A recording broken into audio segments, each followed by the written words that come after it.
Hi friends, welcome back to my channel. Video பார்க்குற அனைவருக்கும் ரொம்ப நன்றிங்க.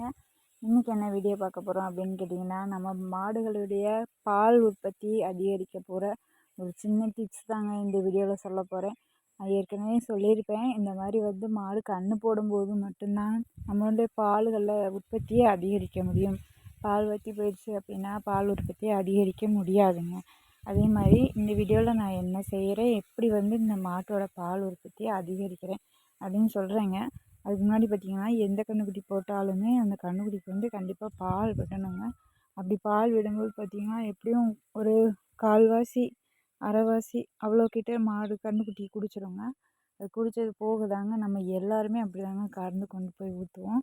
அது பிஞ்சு கன்றுக்குட்டி இல்லைங்களா, 10 நாள் கூட ஆகலை. அதனால் கன்றுக்குட்டி கொஞ்சம் வயிறு ஒரு அரை வயிற்றுக்காவது முக்கால் வயிற்றுக்காவது பால் விடலாம் அப்படின்னு சொல்லிட்டு விட்டுட்டேங்க. இப்போ பார்த்திங்கன்னா, பால் கறந்து முடிச்சிட்டேன். ஒரு நிமிஷம் கிளிப்பு மட்டும் எடுத்திருக்கேன், அதை மட்டும் போடுறேங்க.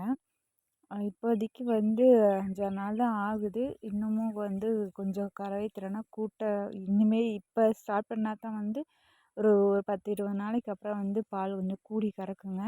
அதனால் சரி பாலை கறந்துட்டு அப்புறம் என்ன செய்யலாம் அப்படின்னு சொல்லிட்டு பார்க்கலாங்க. அதுக்கு முன்னாடிங்க, விவசாய வீடியோ சேனல் போட்டால் யாரும் பார்க்குறீங்க, யாரும் சப்ஸ்கிரைப் பண்ணவங்களே பார்க்க மாட்டேறீங்க. ரொம்பவே கஷ்டமாக தான் இருக்குது. எப்படி நல்ல ஒரு மாதிரி ரீல்ஸ் பண்ணிவிட்டு பார்க்குறது கண்ணுக்கு அழகாக இருந்துச்சுன்னா எவ்வளோ பேர் பார்க்குறீங்க, என்ன லைக் கொடுக்குறீங்க. அதில் பாதி கூட விவசாயத்துக்கு வர மாட்டேங்குதுங்க.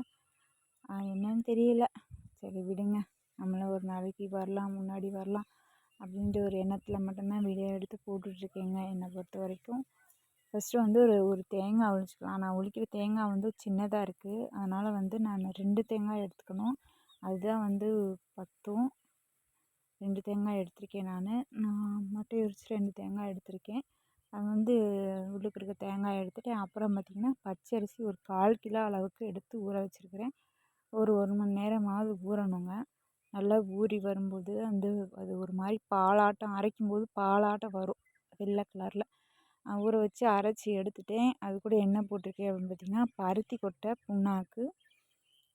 கொட்டை புண்ணாக்கு அப்புறம் நான் குச்சி தவிடு யூஸ் பண்ணலை அப்படின்னு சொல்லி தெரியும். என்ன தவிடு யூஸ் பண்ணுறேன்னு உங்களுக்கு தெரியும். அந்த தவிடு ஒரு நல்ல தாராளமாகவே போட்டிருக்கேன்.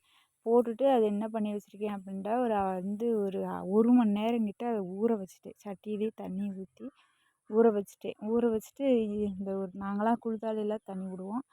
சின்ன குடத்துல 2 குடம் தண்ணி மட்டும் ஊற்றிருக்கேன். ஊற்றிட்டு இந்த தேங்காய், பச்சரிசி அதெல்லாம் போட்டு அரைச்சி ஊற்றிட்டு அந்த தவிடு அப்புறம் என்னென்னா பருத்தி கொட்டை புண்ணாக்கு. அது எதுக்கு போடுறேன்னா, அந்த மாட்டோட வயிற்றில் புண்ணு இருக்குங்க. கன்றுக்குட்டி போட்ட வயிற்றில் புண்ணு இருக்கும். அதை சரி பண்ணுறதுக்காக பருத்தி கொட்டை போடுறேன். அதெல்லாம் நல்லா கெட்டியாக கொலன்னு கலக்கி வச்சுருக்கேங்க. இப்போ தான் கொஞ்சம் கொஞ்சமாக தான் ரொம்ப வயிற்றுக்கு தீனி போடக்கூடாதுங்க, வயிறில் புண்ணு இருக்கும். அதனால் கொஞ்சம் கொஞ்சமாக தீனி தண்ணி கொடுத்து தாங்க அதை கறவைக்கு கொண்டு வர முடியும். அந்த 10 நாளைக்குள்ளே நான்